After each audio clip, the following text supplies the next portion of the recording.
मेरा नाम किरण है और यह कहानी मेरी बेटी नेहा की जिंदगी से जुड़ी है। मैं मुंबई के एक छोटे से शहर की रहने वाली हूँ। जब मैं विधवा हुई तो मेरे माँ बाप ने मेरी दूसरी शादी करवा दी। उन्होंने मेरी शादी एक ऐसे आदमी से कर दी जिसका पहले से एक बेटा था। मेरी भी अपनी एक बेटी थी, नेहा। समय बीतता गया और मेरा सौतेला बेटा और मेरी बेटी एक ही कमरे में सोने लगे। लेकिन कुछ दिनों बाद मैंने गौर किया कि नेहा रोज सुबह उठते ही बेड की चादर बदल देती, पुरानी चादर छुपाकर धोती और फिर नहाने चली जाती। कभी कभी तो वह बेहोश भी हो जाती। धीरे धीरे उसका शरीर कमजोर होता जा रहा था। मैं समझ नहीं पा रही थी कि ऐसा क्यों हो रहा है। एक दिन सुबह मैं जल्दी से उसके कमरे में गई। वहाँ जो देखा उससे मेरी आंखें शर्म से झुक गईं। मेरा दिल टूट गया और मैंने भगवान से प्रार्थना की, हे ईश्वर, कोई माँ ऐसा मंजर न देखे। मेरी पहली शादी 17 साल की उम्र में हुई थी,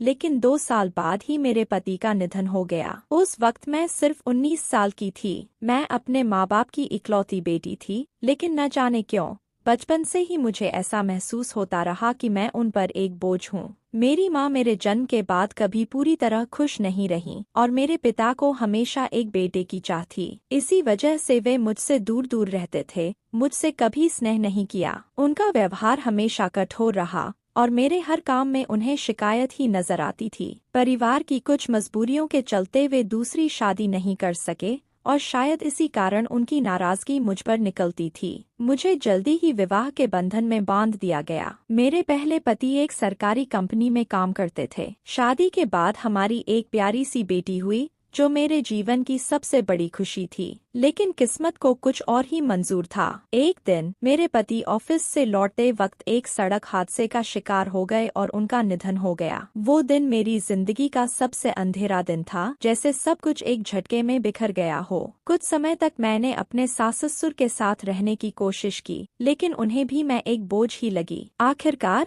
उन्होंने मुझे मायके भेज दिया। मेरी 2 साल की बच्ची और मैं वापस उसी घर लौट आए जहां मुझे कभी अपनापन महसूस नहीं हुआ था। मेरे माँ बाप का रवैया भी पहले जैसा ही था। वे मेरी पीड़ा को समझ नहीं सके। रातों को मैं अपनी बच्ची को सीने से लगाकर बस चुपचाप रोती रहती थी। कुछ महीनों बाद मेरे माँ बाप ने मेरी दूसरी शादी करवा दी, इस बार एक ऐसे व्यक्ति से जिसकी पहली शादी से एक बेटा था। हमारी शादी परिस्थितियों की वजह से हुई थी। हम दोनों की जिंदगी में पहले से बच्चे थे, उसका बेटा मानव और मेरी बेटी नेहा। मानव नेहा से 1 साल छोटा था। शादी के बाद हम सब साथ रहने लगे और वक्त के साथ साथ एक परिवार की तरह हो गए। समय बीतता गया, नेहा 16 साल की हो गई और मानव 15 साल का। तभी मेरे दूसरे पति का भी देहांत हो गया। वे लंबे समय से बीमार रहते थे। उनके जाने से घर की रौनक चली गई, लेकिन हम जैसे तैसे अपनी जिंदगी गुजारते रहे। हमारे पास अपना एक छोटा सा मकान था,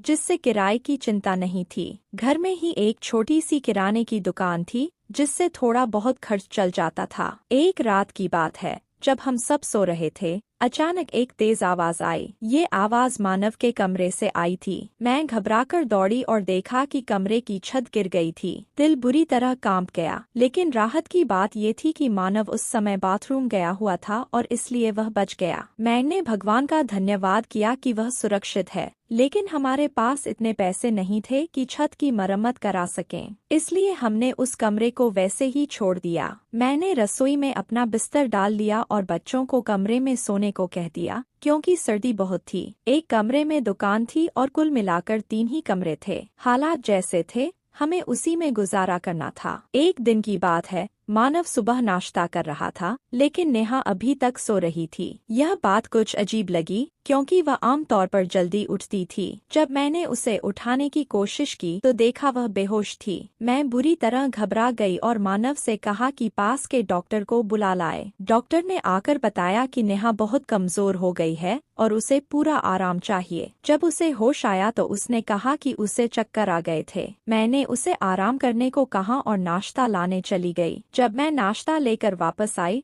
तो देखा कि नेहा कमरे में नहीं है और चादर भी गायब थी। बाहर देखा तो वह चादर धो रही थी। मैंने उसे डांटा कि वह बीमार है, आराम करे, लेकिन उसने कहा कि चादर धोना जरूरी था। फिर उसने नाश्ता किया और सो गई। मानव उस दिन काम पर चला गया। वह पास की एक किराना की दुकान में काम करता था। बहुत मेहनती था वो। घर की हमारी छोटी सी दुकान मैं संभालती थी, लेकिन वो ठीक से नहीं चल रही थी। एक दिन मैंने देखा कि नेहा फिर से बेहोश हो गई थी। उसकी हालत देखकर ऐसा लग रहा था मानो उसके शरीर से सारा खून खींच लिया गया हो। डॉक्टर ने भी कहा कि ये मामूली बात नहीं है, नेहा की हालत गंभीर है। जब उसे होश आया तो मैंने सख्त लहजे में कहा कि अब वो कोई काम नहीं करेगी, लेकिन थोड़ी ही देर बाद मैंने देखा कि वह फिर से चादर धो रही थी। ये सब अब सामान्य नहीं लग रहा था। जब से मानव ने नेहा के कमरे में सोना शुरू किया था, तभी से नेहा की तबीयत बिगड़ने लगी थी और वो बार बार बेहोश हो रही थी। मुझे समझ नहीं आ रहा था कि आखिर ये सब हो क्या रहा है। नेहा की हालत दिन ब दिन क्यों खराब होती जा रही थी। मैं बहुत चिंतित थी। एक दिन मैंने कुछ ऐसा देखा कि मेरे होश उड़ गए। नेहा सुबह सुबह चादर धोकर छत पर सुखा रही थी और एक कोने में खड़े होकर उल्टी कर रही थी। मैंने उससे पूछा, क्या हो गया है तुम्हें? वह बोली, अचानक से दिल खराब हो गया माँ। मैंने पूछा, तुम चादर क्यों धो रही हो? क्या मुझसे कुछ छुपा रही हो? उसके चेहरे पर डर साफ झलक रहा था। उसने कहा, माँ, ऐसा कुछ नहीं है जैसा आप सोच रही हैं। लेकिन उसकी बातों ने मेरे मन में शक और बढ़ा दिया। गुस्से में आकर मैंने उसे थप्पड़ मार दिया और वो जमीन पर गिर पड़ी। तभी मानव भी वहाँ गया। उसने पूछा, माँ, आप ये क्या कर रही हैं? आपने नेहा पर हाथ क्यों उठाया? मैंने कहा, हाँ, मारा है मैंने इसे। मुझे ये बहुत पहले ही करना चाहिए था, लेकिन अब भी मैं पूरी बात नहीं जान पाई हूँ। जिस दिन मुझे सब पता चल जाएगा, उस दिन देख लेना। मुझे खुद नहीं समझ आ रहा था कि मैं ऐसा क्यों बोल रही थी, लेकिन जो कुछ दिल में था वह सब मुंह से निकलता जा रहा था। रात को अचानक मेरी नींद खुली तो देखा कि बच्चों के कमरे की लाइट चल रही थी।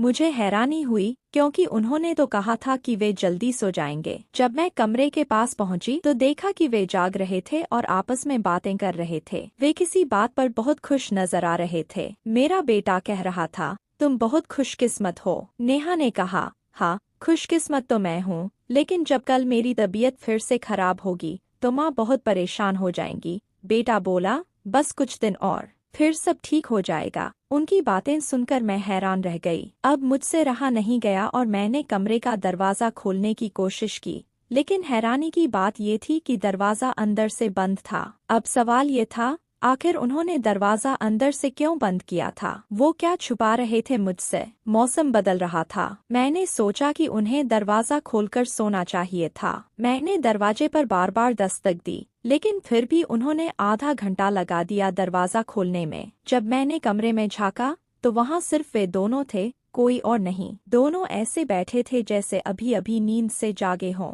मैंने पूछा, इतनी देर क्यों लगाई दरवाज़ा खोलने में? वे बोले, हम सो रहे थे। मैंने कहा, झूठ मत बोलो, तुम जाग रहे थे और बातें कर रहे थे। उन्होंने जवाब दिया, हम क्यों जागेंगे? ना हमारा कोई पेपर है, ना कोई तैयारी। उनकी हरकतें मुझे अजीब लग रही थीं। मेरे पास कहने को कुछ नहीं था। मैं चुपचाप वहाँ से चली गई, लेकिन मन में एक शक था कि कुछ गड़बड़ है। एक दिन मैंने अपनी बेटी के बाजू पर नीले निशान देखे। वे जख्म जैसे लग रहे थे। मैंने पूछा, ये क्या हुआ? उसने कहा, छुरी लग गई। मैंने सोचा, छुरी तो उंगली पर लगती है, बाजू पर कैसे? वह मुझसे कुछ छुपा रही थी। कभी वह बेहोश हो जाती, उसके शरीर पर अजीब निशान दिखते। कभी रात को उठकर चादर धोने लगती और मुझे कमरे में नहीं आने देती। मेरा मन जिस तरफ जा रहा था, मैं वैसा सोचना नहीं चाहती थी। मेरी गलती थी। मैंने मानव और नेहा को एक ही कमरे में क्यों सुलाया? जवान लड़के लड़की को एक साथ नहीं रखना चाहिए था। मानव नेहा का सौतेला भाई था। इस उम्र में बच्चे बुरी संगत में पड़ सकते हैं। सगा भाई तो सगा होता है, लेकिन सौतेला? मैंने इतनी बड़ी गलती कैसे कर दी? अगर हम बच्चों पर ध्यान न दें तो परेशानियां तो आएंगी ही। मैंने दोनों पर नजर रखनी शुरू की। एक दिन देखा, मानव नेहा को कुछ दे रहा था। मैंने चुपके से सुना। वह बोला, ये तुम्हारी दवाई है, इसे ले लो, सब ठीक हो जाएगा। नेहा ने गोलियां छुपा लीं। मैं परेशान हो गई। ये कौन सी दवाइयां थीं? वे मुझसे क्या छुपा रहे थे? गोलियां भी कुछ अजीब सी थीं। मुझे समझ नहीं आ रहा था कि आखिर बात क्या है। नेहा ने फुर्ती से गोलियां पकड़ लीं और अपने दुपट्टे में छिपा लिया। मानव ने कहा, रात को सोने से पहले खा लेना, फिर अगले दिन तुम बेहोश नहीं होगी। 2-3 दिन तक नेहा ठीक रही, लेकिन जब गोलियां खत्म हुई वह फिर बेहोश हो गई। उस दिन मानव घर पर नहीं था। मैंने मौके का फायदा उठाने का सोचा। मैंने चतुराई से नेहा के नीचे से चादर खींची और उसे अपने कमरे में ले आई। मैं जानना चाहती थी कि उस चादर पर ऐसा क्या है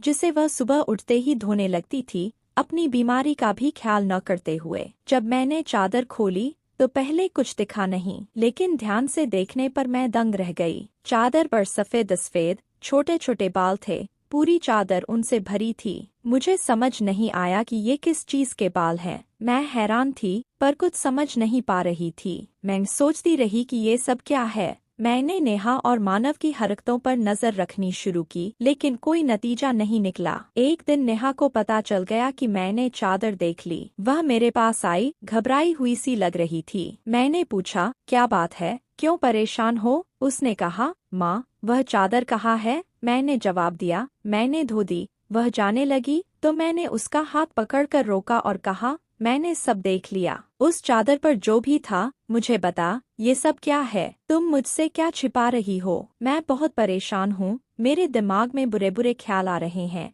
वह मेरे पास बैठ गई। फिर उसने ऐसी बात बताई कि मेरे पैरों तले जमीन खिसक गई। उसने कहा, माँ, जैसा आप सोच रही हैं वैसा बिल्कुल नहीं है। दरअसल घर के हालात ठीक नहीं थे, दुकान नहीं चल रही थी और भाई भी ज्यादा पैसे नहीं कमा पा रहे थे। फिर भाई के दोस्त ने एक काम दिया। उसके पास कुछ नकली बिल्ली के बच्चे थे जिन्हें संभालना उसके बस में नहीं था। उसने हमें उन बच्चों को रखने का काम दिया और इसके बदले अच्छे पैसे दिए। भैया दिन भर मेहनत करते थे, लेकिन रात में उन्हें आराम चाहिए होता था, इसलिए वे बिल्ली के बच्चों को कमरे में लाते थे और मैं उनकी देखभाल करती थी। सुबह चादर पर उनके ही बाल चिपके होते थे जिन्हें मैं धो देती थी। हमें पता था कि आपको ये सब पसंद नहीं आएगा, इसलिए हमने आपको नहीं बताया। मुझे बिल्ली के बच्चों से एलर्जी है, जिसके चलते मैं बेहोश हो जाती थी। भैया मुझे एलर्जी की दवाइयाँ देते थे। भैया का एक अमीर दोस्त है जो हमें इस काम के लिए अच्छे पैसे देता था।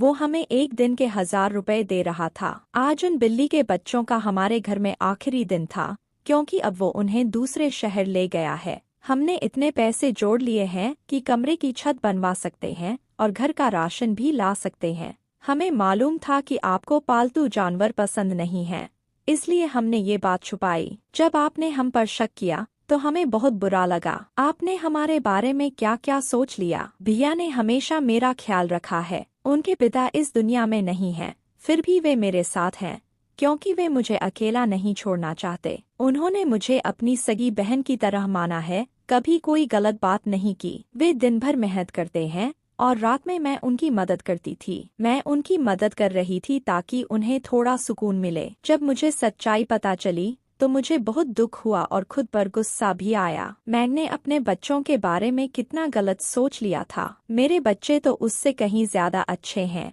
सचमुच बहुत अच्छे। जो गलत विचार मेरे मन में आए थे वे पूरी तरह गलत थे। मैंने यह बात नेहा को नहीं बताई और नेहा ने भी मानव को कुछ नहीं कहा, क्योंकि अब यह बात वैसे भी खत्म हो चुका था। कुछ समय बाद मानव ने उस कमरे की छत बनवा दी और हमारा घर पूरी तरह ठीक हो गया। धीरे धीरे हमारी स्थिति बेहतर होने लगी। मानव ने घर पर बच्चों को ट्यूशन पढ़ाना शुरू किया, जिससे हमारी आर्थिक हालत और मजबूत हो गई। अब हमारे घर में कोई कमी नहीं थी। मेरे जीवन में बहुत सारी मुश्किलें आईं, लेकिन ईश्वर ने मुझे समझदार और अच्छे बच्चे दिए। उन्हें यह समझ थी कि हमें मेहनत करनी होगी, क्योंकि हमारे सिर पर पिता का साया नहीं था और मैं भी बहुत कुछ नहीं कर सकती थी। यह बहुत बड़ी बात थी कि अब सब कुछ ठीक हो गया। ऊपर वाले का लाख लाख शुक्र है कि जैसा मैं डर रही थी वैसा कुछ नहीं हुआ। अंत में मैं यही कहना चाहूंगी कि अपने बच्चों का ख्याल रखें, उनके साथ समय बिताएं, उनकी गतिविधियों पर नजर रखें। जब बच्चे बड़े हो जाएं तो उनका बिस्तर अलग कर दें। मेरी गलती से सीख लें और अपने बच्चों के साथ वही गलती न दोहराएं। उम्मीद है